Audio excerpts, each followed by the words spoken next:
தடைகளை உடைப்பவரே,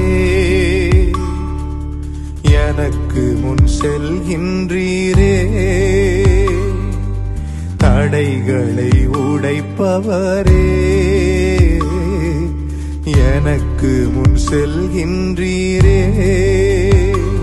நீர் கோணலானவைகளை செவ்வையாக்குவீர், கரடானவைகளை சமமா